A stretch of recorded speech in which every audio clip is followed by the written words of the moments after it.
outputnya seperti itu, Mas. Baik, mungkin saya beralih ke Dokter Tan. Dokter Tan, terkait tadi sudah sedikit kita banyak membahas polemik-polemik atau kasus-kasus yang terjadi terkait pemenuhan gizi di bagian para petani ataupun nelayan, Dok. Kemudian untuk masyarakat yang tinggal di perkotaan, Dok, selama ini apakah sudah terjamin pemenuhan gizinya atau itu kembali lagi ke masyarakatnya seperti apa, Dok? Ya, mau di masyarakat kota, mau di masyarakat pedesaan atau daerah pertanian maupun perkotaan yang sifatnya ngantor, itu sebetulnya sama aja. Begitu literasi tentang gizi mereka nol, maka ini akan menjadi suatu ancaman yang sangat luar biasa. Ya, seperti yang saya udah ulang berkali-kali bahwa dari hasil Susnas yang terbaru, sensus nasional, ternyata seperti halnya yang kita harapkan dari bonus demografi, bahwa ternyata usia generasi milenial dan generasi Z itu yang paling banyak mendominasi penduduk Indonesia pada tahun 2021 dengan jumlah 270 juta rakyat ya. Jadi bayangkan kalau mereka tuh tidak terpapar dengan ilmu pengetahuan, tidak terpapar dengan sebenarnya manusia tuh butuh makan apa sih? Jadi akhirnya mereka hanya terpapar dengan iklan. Nah, ini yang kita takutkan. Dan ini sudah mencapai sampai dengan penduduk pedesaan. Ya, di mana mereka adalah calon-calon ibu rumah tangga, calon-calon calon penghasil generasi selanjutnya seperti itu ya. Jadi sangat berbahaya sekali kalau bagi saya. Seandainya calon orang tua, calon ayah, calon ibu itu sama sekali nggak ngerti dirinya sendiri perlu makan apa. Nah, itu sangat sangat ngeri. Sementara itu setelah mereka menikah, barangkali mereka itu juga harus memberi makan anaknya kan gitu loh. Jadi ini yang kita takutkan, kenapa Indonesia ini menjadi punya masalah dengan anemia, terutama anemia. Karena anemia, sekali lagi saya ingin tekankan, tidak hanya berkaitan dengan anemia defisiensi besi (ADB), tetapi juga anemia karena keseluruhan. Pertama, kekurangan protein.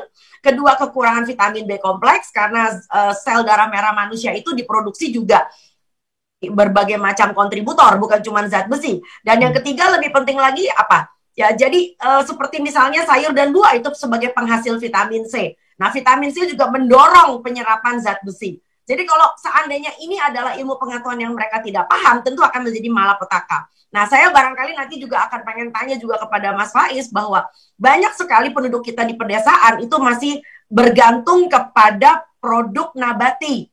Ya, nah ini dia. Ini yang kadang-kadang buat kita jadi ngeri nih, mumpung lagi ngetren nih. Makanan nabati. Nah, sedangkan kita tahu banget bahwa untuk tumbuh kembang, untuk kesehatan ibu menyusui dan ibu yang sedang hamil, produk protein hewani itu menjadi sangat penting. Karena apa? Karena zat besi walaupun jumlahnya lebih sedikit pada protein hewani dibandingkan yang nabati pada beberapa makanan tertentu, tetapi kalau produk ini berasal dari protein hewani, maka usus kita menyerapnya lebih banyak.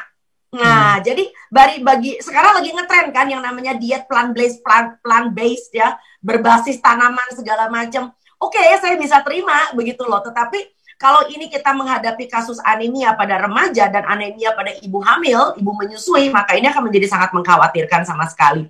Jadi sekali lagi kita nggak boleh meninggalkan protein hewani. Itu sebabnya kenapa juga saya desak pada Pak Faiz sebagai bagian dari pendampingan jarak jauh, walaupun mereka di Bandung Utara, mereka sudah mulai dengan daun kelor, mereka dengan hanjeli, dengan sorghum, tapi saya selalu mengatakan, Pak, tolong rakyatnya juga diajarkan untuk makan telur. Nah, minimal telur deh. Lalu kemudian coba balong-balongnya, kolam-kolamnya diisi dengan ikan nila, ikan mujair. Saya rasa walaupun tidak dekat dengan laut, tetap ikan juga mempunyai sebagai sumber protein yang baik. Apalagi kalau kita piara ayam. Nah, ayam itu kalau dipotong nggak cuma dagingnya, hati ayamnya bisa dimakan.